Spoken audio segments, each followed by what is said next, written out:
Hello students, today in this class we are going to solve exercise 1.1 with the previous knowledge which we have learned in the previous videos. So let us see the first problem here.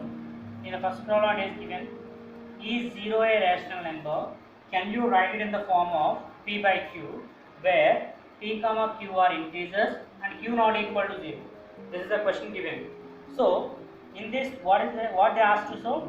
So they asked 0 is a rational number or not? So yes, 0 is a rational number because why it is called as a rational number?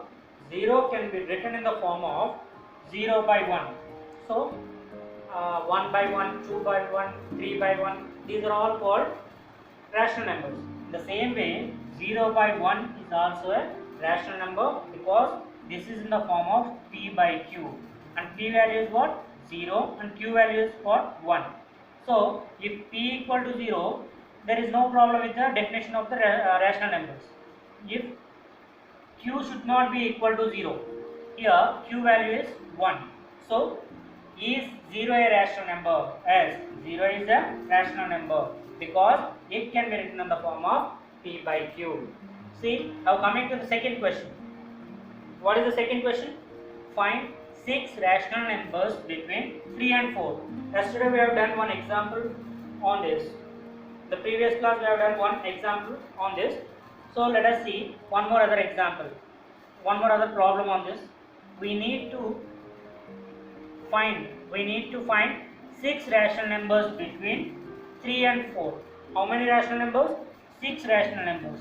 We need to find 6 rational numbers between 3 and 4. Therefore, I told you yesterday in the previous class, if there are 6 rational numbers, we have to add 1 to the 6. Then it will be 6 plus 1 equal to 7. Now multiply 3, one of the number. What is one of the number? 3. One of the given number is 3 and the other number is 4. Multiply 3 with 7 by 7. How we got this 7? Here we got 7. 7 by 7. So 7 by 7, why we have to multiply with 7 by 7? Why not with 7? If we multiply with 7, only with 7, we will get 3 7s are 21. The given value has been changed. Here the given value is 3. But after solving we got 21. So here if you take 7 by 7, if you cancel it, you will get 1. 3 into 1 is how much? 3. Again, it remains same. That's why we have to multiply and divide with 7 by 7. Because it should not, whatever the operations we do to a problem, it should not change its original value. So that's why we are multiplying and dividing with 7 by 7. Here, in the same way, multiply and divide 4 with 7 by 7. So what do we get? 3 into 7, 3 7s are 21 by 7 and 4 7s are 28 by 7. So the two numbers are 21 by 7, 28 by 7. So if you see, 21 by 7 and 28 by 7 are equivalent rational numbers. What are equivalent rational numbers? In the previous chapters, in our previous classes, you have learned equivalent fractions. Nothing but a number without changing its original value, we have to multiply the numerator and denominator with the same numbers. The number obtained is called as equivalent fraction of a given fraction. In the same way, here 21 by 7, if you cancel 7 1s are, 7 3s are, we are getting the original number. So 21 by 7 is the equivalent fraction of 3. 28 by 7, 7 1s are, 7 4s are. Again, we are getting answer 4, the original value. So 28 by 7 is also called equivalent rational number. Hence, we write like this: 21 by 7, 28 by 7 are equivalent rational numbers of 3 and 4. So the 6 rational numbers between 3 and 4 are 22 by 7. See here, 21 after will get 22 by 7, 23 by 7, 24 by 7, 25 by 7, 26 by 7, 27 by 7, and again 28 by 7. So in between these two, we have these numbers 1, 2, 3, 4, 5, 6. So they asked to find out 6 rational numbers. So we have done it. Okay. Now let us see one more other example of same model. One more other problem which is also given in exercise itself. See, find 5 rational numbers between 3 by 5 and 4 by 5. Here how many rational numbers they asked to find?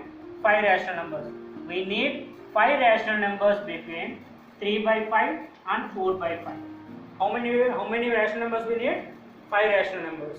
So add 1 to the 5. So we'll get 1 plus 5 equal to 6. Multiply 3 by 5 with 6 by 6. As I told you, we have to multiply and divide with the same number. So we'll get 6 by 6 and again 4 by 5 with 6 by 6. We'll get 3 by 5 into 6 by 6. 3 6 are 18, 5 6 are 30. See here, if you cancel it again also, 2 9s are, 2 15s are, 3 3s are, 3 5s are. So again we are getting what? 3 by 5.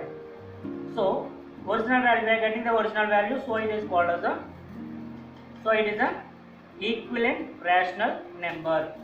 So in the same way, if you take 4 by 5 into 6 by 6, 4 6 are 24, 5 6 are 30, 24 by 30, 18 by 30 and 24 by 30 are equivalent rational numbers. Therefore, the 5 rational numbers between these two are 18 after 19 by 30, 20 by 30, 21 by 30, 22 by 30, 23 by 30, and the original value is 24 by 30. In between these two, how many numbers we got? 1, 2, 3, 4, 5. So 5 rational numbers. That's it. See, in this one we have to see, state whether the following statements are true or false. Give reasons. State whether the following statements are true or false. Give reasons. Here some statements are given. We have to say whether they are true or false with an explanation part. Okay, let us see the first problem. Every natural number is a whole number. The statement is what? Every natural number is a whole number. This statement is true. Why it is true? Let us see the reason. The collection of whole numbers contains all the numbers that are present in natural numbers. That means we know the set of whole numbers starts from 0 and until it is undefined, like 0, 1, 2, 3 and so on. So coming to natural numbers starts with 1. So 1, 2, 3, 4, 5, 6 and so on. Here in the set of whole numbers we can see all the natural numbers. That is, natural number starts from 1. Whole number starts from 0. 0, 1, 2, 3. So set of whole numbers can be explained as 0, comma natural numbers. 0 and also natural numbers. That's why we say that every natural number is a whole number. That's a true. The statement given here is the collection of whole numbers contain all the numbers that are present in natural numbers. Okay. Now see the second statement. Every whole number is a natural number. So the reverse of the previous statement. Every whole number is a natural number. So this is false. Why this is false? The collection of natural number doesn't contain. So natural number starts from 1, whereas the whole number starts from 0. The set of whole numbers contain an extra number, that is 0. Whereas in natural numbers, that 0 is not there. So the collection of natural numbers doesn't contain 0, which is a whole number. This is the statement for this. This is the reason for the given statement. Every whole number is a natural number. False. Okay. Next, coming to the third question. Third statement. Every integer is a whole number. So every integer is a whole number. We know the set of integers contains negative numbers, 0 and positive numbers. Whereas the set of whole numbers contains 0 and positive numbers. So now see, every integer is a whole number. The statement is false, because in integers, the set of integers contains negative numbers, whereas the set of whole numbers doesn't contain negative numbers. The reason is what? The collection of whole numbers doesn't contain negative numbers which are part of the integers.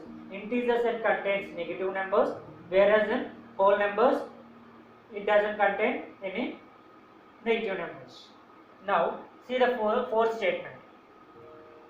Every integer is a rational number. Yes, it can be done like this. We have to write the statement as true. Every integer can be expressed as p by q form. So the definition of rational number is what? Every number, a number which can be expressed in the form of p by q, where p and q are integers and q not equal to 0. Here if you see, here let us take -1, 0 and 5. These are all integers. Now -1 can be written as -1 by 1. So which is a p by q form. Here 0 can be written as 0 by 3. It is in the p by q form. 5 can be written as 5 by 1. This is in the p by q form. Now if can I write -1 by 3 here as I wrote for 0? We cannot, because -1 by 3 will change the original value of -1. So it is not possible. So we have to write it like -1 by 1. So if you take 0 by 1 or 0 by 2 or 0 by 3, any number that divides 0 will gives you the answer 0. So we can write for this one. Can I write for 5 by 1? No, we cannot write the other than 1 in the denominator of integer 5, because it changes the original value. 5, we can write only 5 by 1. This is a p by q form. This is a p by q form. This is a p by q form. All the integers can be written in the form of p by q form by just writing 1 in the denominator of a integer. So this statement is true. Now see the next statement, that is every rational number is an integer. Every rational number is an integer. Is this statement true or false? False. Why? All the numbers which are in the form of p by q are not integers. Example 2 by 3. As I told you here, -1 is an integer. If we cannot write 2 or 3 or 4 for that number to write it in the p by q form, because it changes its original value. The same way when you take 2 as an integer and if you write by 3, it also changes its original value, that is 2 value to 2 by 3. So this is a not possible. Every rational number is an integer. Every rational number is an integer. False. All rational numbers are in the form of p by q, are not integers. Example 2 by 3. Okay. Next. Every rational number is a whole number. Next statement. This is next question. Next statement. Every rational number is a whole number. This also implies with the same like integers. This is also statement is false. All the numbers which are in the form of p by q are not whole numbers. For example, if you take -5 by 3, this is in the form of p by q and it is a rational number. But this p by q form is not there in a set of whole numbers, because the set of whole numbers will have 0, 1, 2, 3, 4, and if you want to make them into a fraction, like we have to write 0 by 1, 1 by 1, 2 by 1, 3 by 1, like that. But the denominator should not be other than 1. But in this problem, in this statement, if you see the example, -5 by 3 is in the form of p by q, but this is not in the form of whole number form. So answer is not a whole number. Every rational number is a whole number, is a false statement. So once recall all the statements once. Every natural number is a whole number. Every natural number is a whole number. True. Every whole number is a natural number. False, because 0 wouldn't be there in natural numbers. Every integer is a whole number, right? Every integer in the sense, in integers is a false statement, because integers contain negative numbers, whereas whole numbers doesn't contain. Next statement, every integer is a rational number. Every integer can be written in the form of p by q, hence it is every integer is a rational number. Next statement, every rational number is an integer. Every rational number is not an integer, because every number that is in the form of p by q will not be in the set of integers. Next one, every rational number is a whole number. False. This is also because every the number which is in the form of p by q form will not be all the numbers which are every number, that is the numbers which are in the form of p by q are all not there in whole number set. Hence this is a false statement. With this we finish up the chapter exercise first chapter exercise 1.1. So tomorrow we'll start a new topic, that is irrational numbers. Thank you.